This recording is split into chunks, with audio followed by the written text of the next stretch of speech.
இன்றே டவுன்லோட் செய்து உங்கள் ஃபேவரட் ஷோக்களை என்ஜாய் பண்ணுங்க.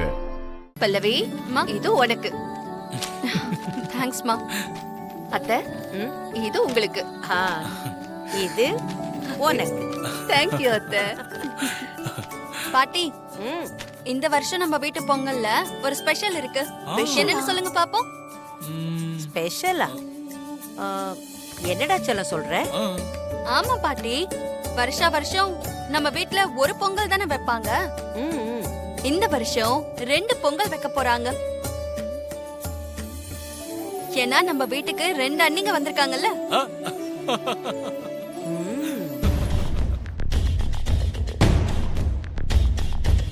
எதுக்கு 2 பொங்கல்? ஒரு வீட்டுக்கு 2 பொங்கல் எல்லாம் வைக்க மாட்டாங்க. ஒரே பொங்கல் தான் வைக்கணும். இந்த குடும்பத்தை பொறுத்த வரைக்கும் மூத்த மருமக ஸ்ரீஜா தான். ஸ்ரீஜா கையால தான் பொங்கல் வைக்கணும். அவதான் முறைப்படி பொங்கல் கொண்டாடணும். ஏன்னா அவதான் எல்லாரோட சம்மதத்தோடையும் முறைப்படி வீட்டுக்கு வந்தவ. வீட்டோட மூத்த மருமக அவதான்.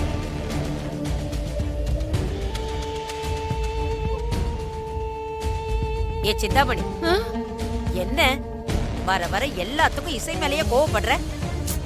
மூத்த மருமக சின்ன மருமகங்கிற பேச்சே இல்ல. 2 பேரும் மருமகள்ங்க தான். 2 பேரும் சமமானவங்க தான். உனக்கு என்னமா? உனக்கு எல்லாரும் சமம். எல்லாம் நீ கொடுக்கற இடம்தான். ஏன் நம்ம சுபத்ராவையும் பானுமதியும் எடுத்துக்கிட்டோம்னா பானுமதியை விட சுபத்ரா தான் சிறந்தவ. அதுக்காக சுபத்ரா சின்ன மருமகன்னு ஒதுக்கிட முடியுமா? சுபத்ராணிய பத்தி நான் சொல்லல. எதுக்கு இப்போ சுபத்ராணி பானுமதி அண்ணி இதுல கொண்டு வரீங்க? 2 பேர்ல ஒரு ஆள் தானே வைக்க முடியும். ஸ்டேஜ வச்சாதான் சரியா இருக்கும். அது மட்டும் இல்லாம இந்த வீட்டுக்கு மருமகளா இருக்கிறதுக்குன்னு ஒரு தகுதி இருக்கு. ஸ்டேஜாவை விட்டுட்டு இசைய வைக்க சொன்னா நல்லாவா இருக்கும்? இந்த வீட்டுக்கு ஏமாத்தி கல்யாணம் பண்ணிட்டு வந்தவ இந்த இசை. அவ கையால பொங்கல் வச்சா நல்லாவா இருக்கும்? யாராவது ஒருத்தர் தான் பொங்கல் வைக்கணும். 2 பேரும் சேர்ந்து வைக்கிறதுல எனக்கு சரின்னு படல. யாராவது ஒருத்தர் தான் பொங்கல் வைக்கணும். அது யாருன்னு சொல்லுங்க. ஏய் அண்ணி, நீங்க சொல்லுங்க. இசை பொங்கல் வைக்கணுமா இல்ல ஸ்டேஜா பொங்கல் வைக்கணுமா?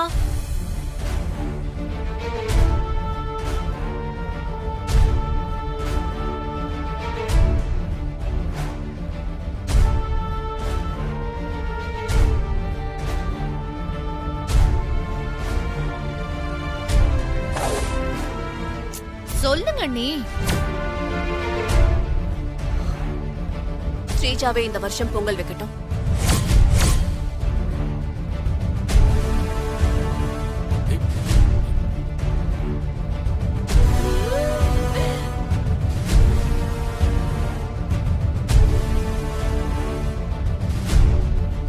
தேங்க்ஸ்.